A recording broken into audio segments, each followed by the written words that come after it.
Lucas, capítulo 1. Muitos já se dedicaram a elaborar um relato dos fatos que se cumpriram entre nós, conforme nos foram transmitidos por aqueles que desde o início foram testemunhas oculares e servos da palavra.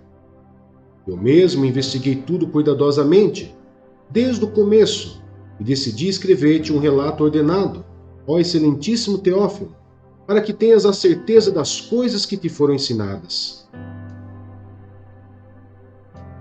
O nascimento de João Batista é predito. No tempo de Herodes, rei da Judéia, havia um sacerdote chamado Zacarias, que pertencia ao grupo sacerdotal de Abias. Isabel, sua mulher, também era descendente de Arão. Ambos eram justos aos olhos de Deus, obedecendo de modo irrepreensível a todos os mandamentos e preceitos do Senhor. Mas eles não tinham filhos, porque Isabel era estéril e ambos eram de idade avançada. Certa vez, estando de serviço o seu grupo, Zacarias estava servindo como sacerdote diante de Deus. Ele foi escolhido por sorteio, de acordo com o costume do sacerdócio, para entrar no santuário do Senhor e oferecer incenso. Chegando a hora de oferecer incenso, o povo todo estava orando do lado de fora. Então o anjo do Senhor apareceu a Zacarias, à direita do altar do incenso. Quando Zacarias ouviu, perturbou-se e foi dominado pelo medo. Mas o anjo lhe disse: Não tenha medo, Zacarias. Sua oração foi ouvida.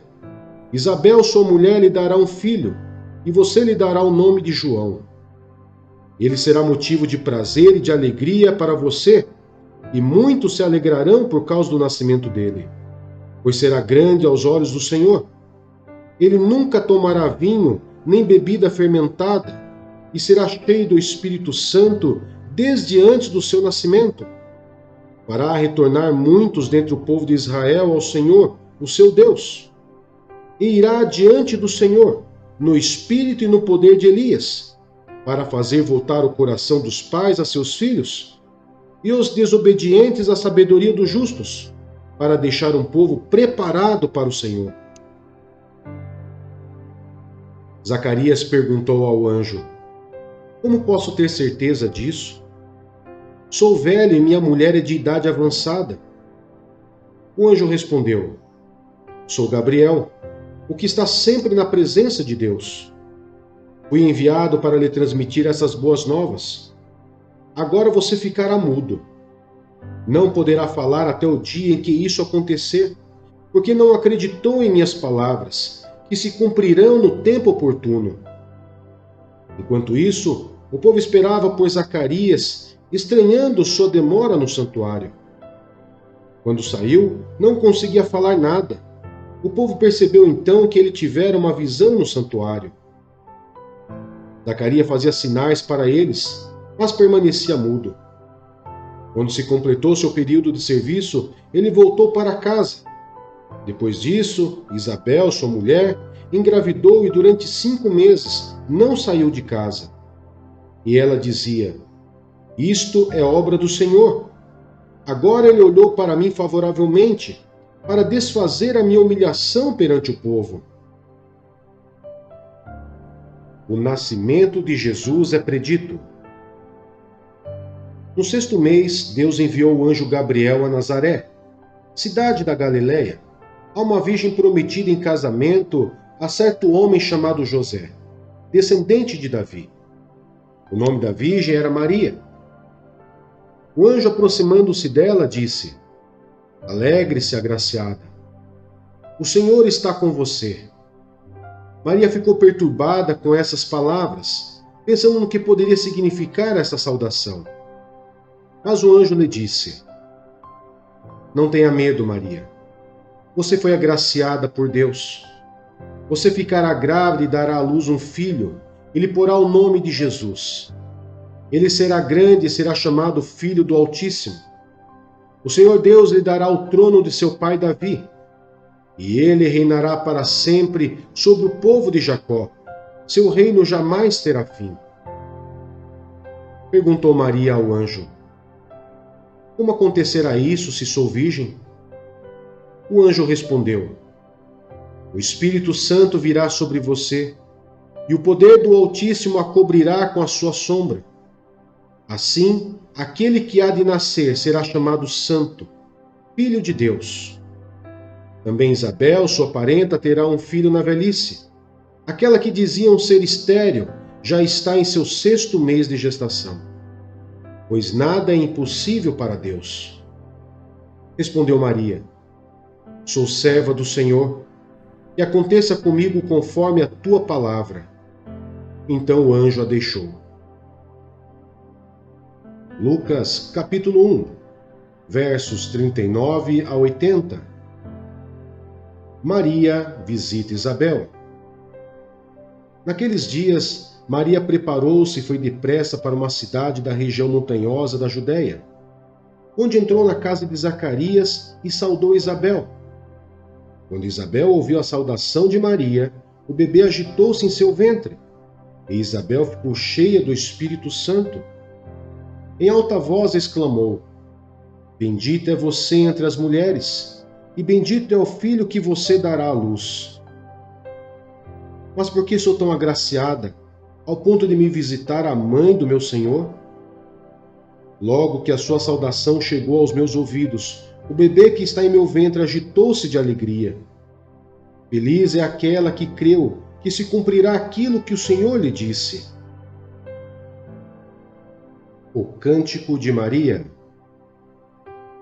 Então disse Maria: Minha alma engrandece ao Senhor, e o meu espírito se alegra em Deus, meu Salvador, pois atentou para a humildade da sua serva.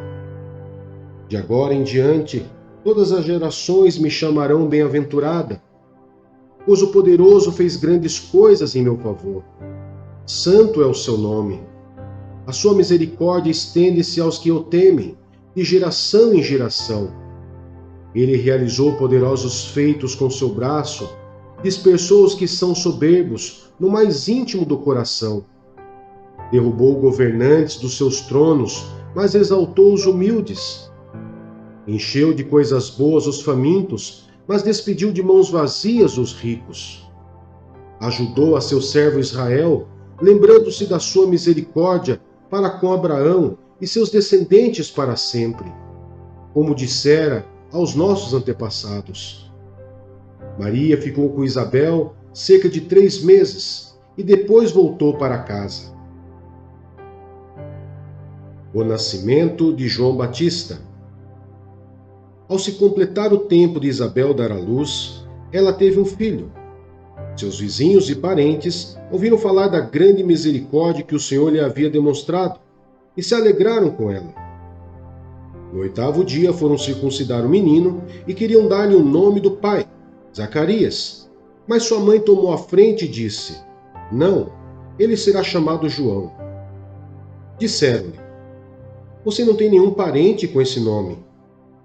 Então fizeram sinais ao pai do menino, para saber como queria que a criança se chamasse.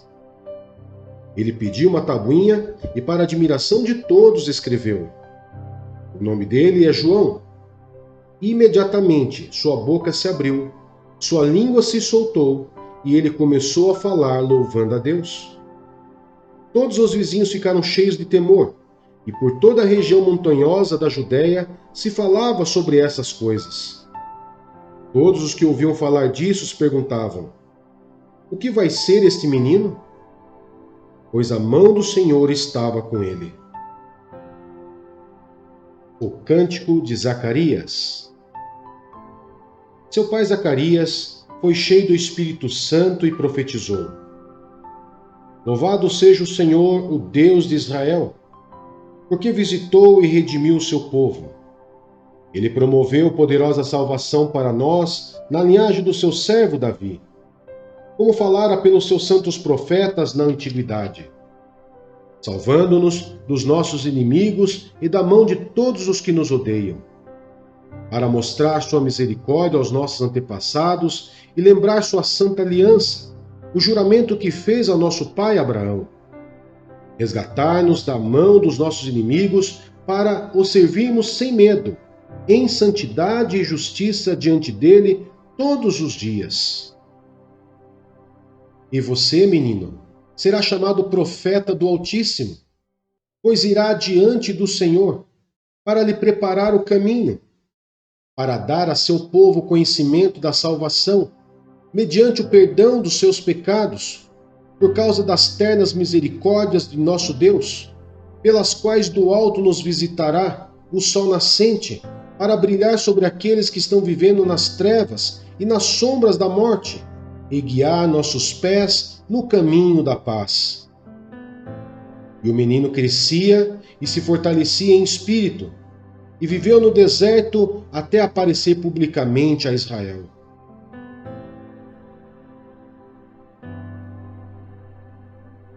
Juízes, capítulo 13.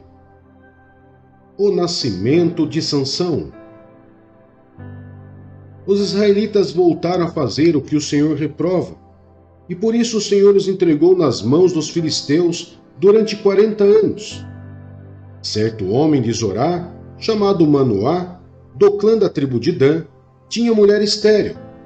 Certo dia, o anjo do Senhor apareceu a ela e lhe disse: Você é estéril, não tem filhos, mas engravidará e dará à luz um filho. Todavia, tenha cuidado, não beba vinho nem outra bebida fermentada, e não coma nada impuro, e não se passará navalha na cabeça do filho que você vai ter, porque o menino será nazireu, consagrado a Deus desde o nascimento. Ele iniciará a libertação de Israel das mãos dos filisteus. Então a mulher foi contar tudo isso a seu marido. Um homem de Deus veio falar comigo. Era como um anjo de Deus, de aparência impressionante. Não lhe perguntei de onde tinha vindo, e ele não me disse o seu nome, mas ele me assegurou: Você engravidará e dará à luz um filho. Todavia, não beba vinho nem outra bebida fermentada, e não coma nada impuro, porque o menino será nazireu, consagrado a Deus, desde o nascimento até o dia da sua morte. Então Manoá orou ao Senhor: Senhor, eu te imploro que o homem de Deus que enviaste volte para nos instruir sobre o que fazer com o menino que vai nascer. Deus ouviu a oração de Manoá, e o anjo de Deus veio novamente falar com a mulher, quando ela estava sentada no campo. Manoá, seu marido, não estava com ela, mas ela foi correndo contar ao marido: O homem que me apareceu outro dia está aqui. Manoá levantou-se e seguiu a mulher. Quando se aproximou do homem, perguntou: Foste tu que falaste com a minha mulher? Sim, disse ele. Quando as tuas palavras se cumprirem, Manoá perguntou: Como devemos criar o menino? O que ele deverá fazer?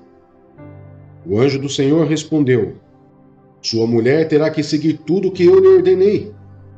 Ela não poderá comer nenhum produto da videira, nem vinho ou bebida fermentada, nem comer nada impuro. Terá que obedecer a tudo o que eu lhe ordenei. Manoá disse ao anjo do Senhor: Gostaríamos que ficasses conosco. Queremos oferecer-te um cabrito. O anjo do Senhor respondeu: Se eu ficar, não comerei nada. Mas, se você preparar um holocausto, ofereça-o ao Senhor. Manoá não sabia que ele era o anjo do Senhor. Então Manoá perguntou ao anjo do Senhor: Qual é o teu nome, para que te prestemos homenagem quando se cumprir a tua palavra? Ele respondeu: Por que pergunta o meu nome? Meu nome está além do entendimento. Então Manoá apanhou um cabrito e a oferta de cereal, e os ofereceu ao Senhor sobre uma rocha. E o Senhor fez algo estranho enquanto Manoá e sua mulher observavam.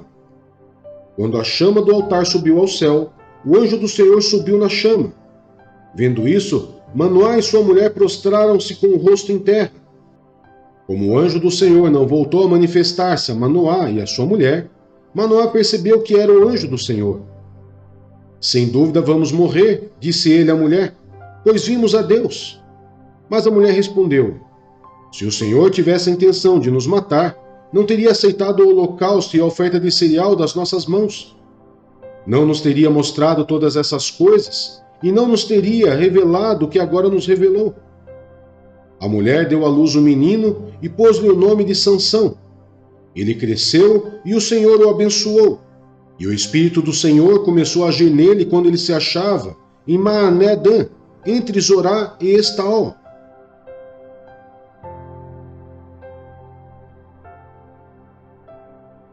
Jeremias, capítulo 30.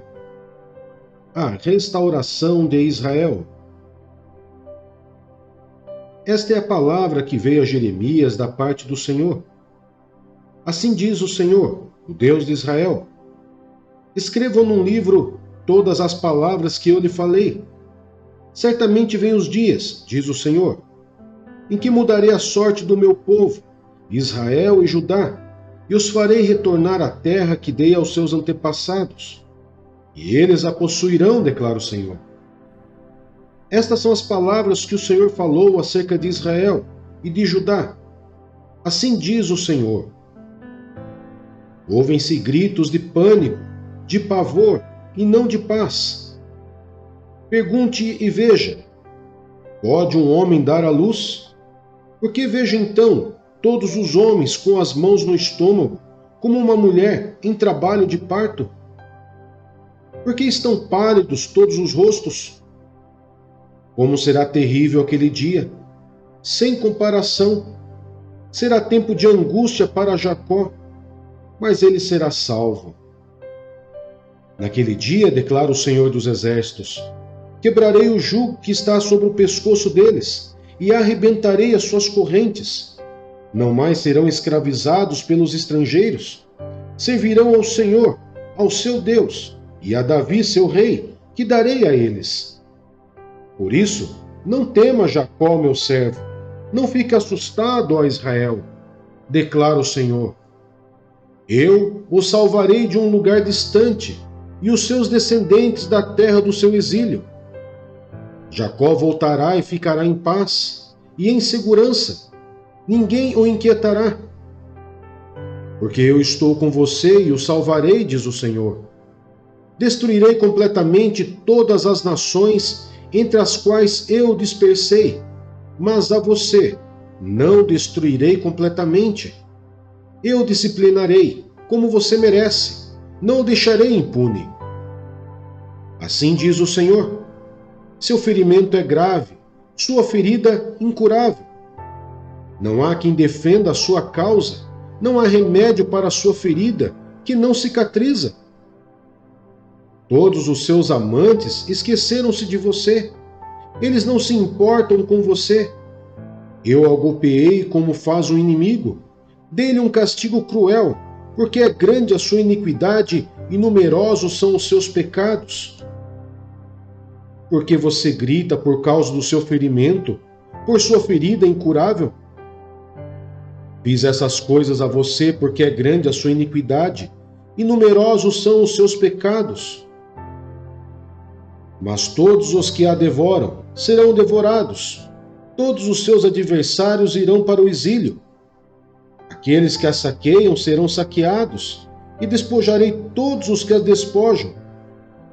Farei cicatrizar o seu ferimento e curarei as suas feridas, declara o Senhor, porque a você, Sião, chamam de rejeitada, aquela por quem ninguém se importa. Assim diz o Senhor: mudarei a sorte das tendas de Jacó e terei compaixão das suas moradas. A cidade será reconstruída sobre as suas ruínas e o palácio no seu devido lugar. Deles virão ações de graça e o som de regozijo. Eu os farei aumentar e eles não diminuirão. Eu os honrarei, e eles não serão desprezados. Seus filhos serão como nos dias do passado, e a sua comunidade será firmada diante de mim. Castigarei todos aqueles que os oprimem. Seu líder será um dentre eles, seu governante virá do meio deles. Eu o trarei para perto, e ele se aproximará de mim. Pois quem se arriscaria a aproximar-se de mim? Pergunta o Senhor. Por isso, vocês serão o meu povo, e eu serei o seu Deus. Vejam, a tempestade do Senhor. Sua fúria está solta. Um vendaval vem sobre a cabeça dos ímpios. A ira do Senhor não se afastará, até que ele tenha completado os seus propósitos Em dias vindouros, vocês compreenderão isso.